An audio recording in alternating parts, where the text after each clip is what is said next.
मर्यादा पुरुषोत्तम भगवान राम की कथा की आज शुरुआत 10 दिनों के लिए आज हो रहा है।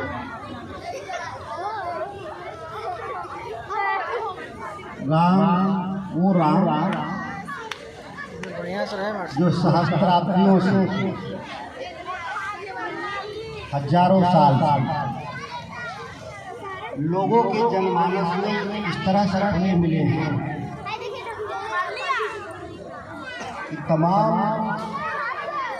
विवाद और वितंडता के बावजूद लोगों के आज भी जहन में उतने लोग कई अवसरों पर राम की कथा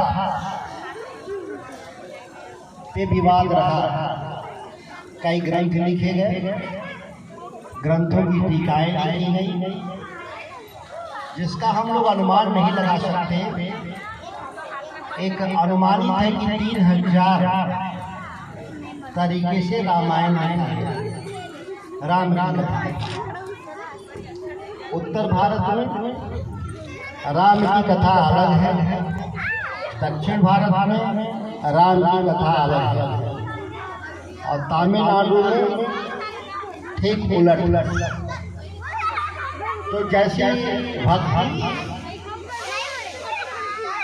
उस तरह से उसको देखने का लोगों ने काम किया। मैंने कहा कि कई अवसरों पे वितंडता हम लोग देखे, विवाद उठाते हैं, लेकिन कभी उनकी मर्यादा समाज के भीतर घटा नहीं। और जो उनका संघर्ष था, क्योंकि हम लोग जिस धरती पर हैं, धरा पर, यह बक्सर का वो इलाका जहाँ राम की शिक्षा दीक्षा हुई।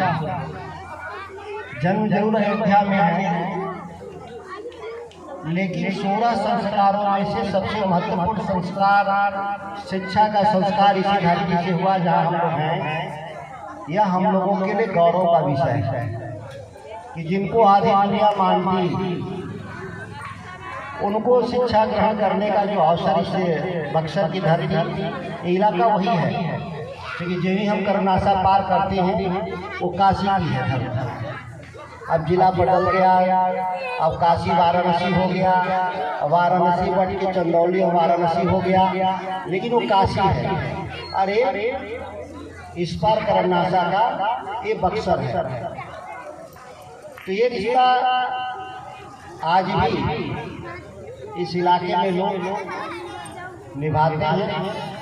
कई अवसरों से कई तरीके उनको याद करते हैं। आज भी हम लोग पूरे इलाके में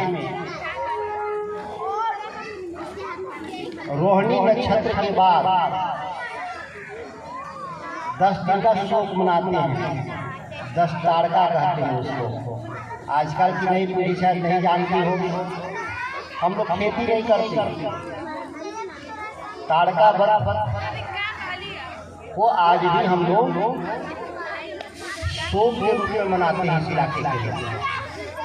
आप इस बात को रिसर्च का विषय है कि हम लोग शोक क्यों मनाते हैं, क्योंकि हम लोग कोई खेती नहीं करते। 10 तारका में कोई भी शुभ काम नहीं करते, पूरी खेती बंद कर देते हैं।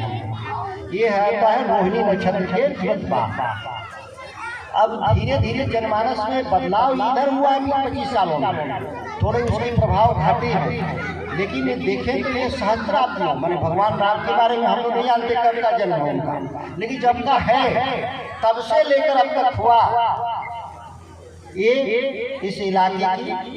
और वो विश्वामित्र की धरती जो गुरु थे भगवान राम, वो गाजीपुर के राजा। उनका राज कहाँ था? वो राजा थे, बाद में सन्यासी बने थे। इसी गाजीपुर करमनासा नदी के उस पार उनका राजपाट था, जिसको त्यागा उन्होंने, और त्याग करके आश्रम की स्थापना किया बक्सर में। तो भारतीय संस्कृति का प्रस्थान बिंदु ज्ञात अज्ञात से ज्ञात की तरफ उससे पहले होगा, शायद सृष्टि रही होगी। सृष्टि के बारे में अनुमान लगाना थोड़ा कठिन है। कई लाख साल पहले कई तरह के परिवर्तन देखा हम लोगों ने। अज्ञात से ज्ञात की तरफ भगवान राम के काल को हम लोग मानते हैं कि वहीं से हमारी सभ्यता और संस्कृति का जन्म है। हम राम की भूमि से आते हैं, ऐसा गौरव बोध केवल भारत के भीतर नहीं, आधी दुनिया, इंडोनेशिया से लेकर मलेशिया से लेकर दुनिया के कई देशों में, थाईलैंड के राजा तो आज भी वो राम के ही प्रतीक माने जाते हैं।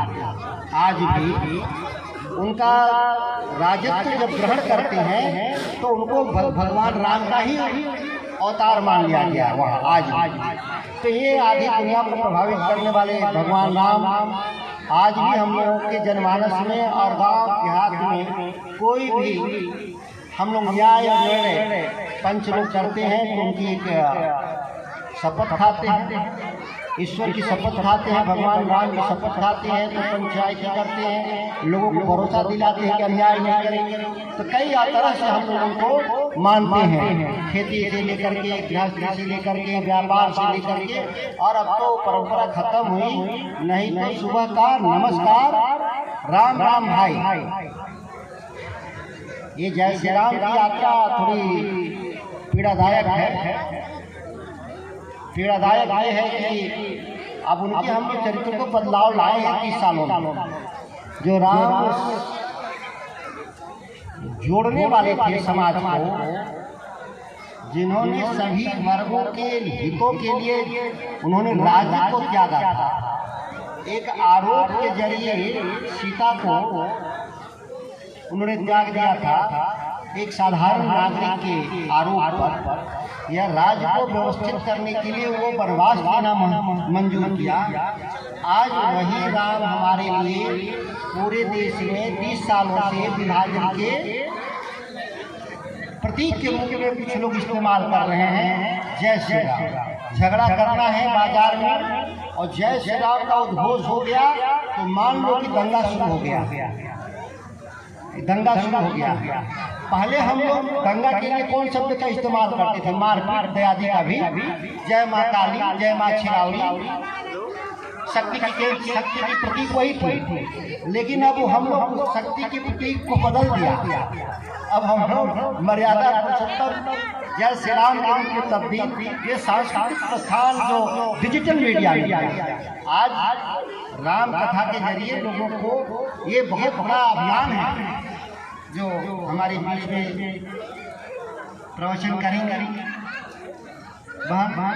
ये जरूरी है आज भी राम को उसी राम के रूप में रहें। यह बात जनमानस में बच्चों के दिमाग में घुसे, यह जरूरी है आज भी। नहीं तो ये जो डिजिटल मीडिया, जो टीवी चैनल, इलेक्ट्रॉनिक मीडिया, सभी चीज़ों को तोड़ मोड़ के अलग तरीके से पेश कर दिया गया। तो ये इसका उपाय भी यही है। ये हमारी परंपरागत जो रामायण है और उस रामायण के जरिए उनकी कथा को लोगों तक पहुँचे। हम इसी अभी आशा और अभिलाषा के साथ अपनी बात को समाप्त करते हैं।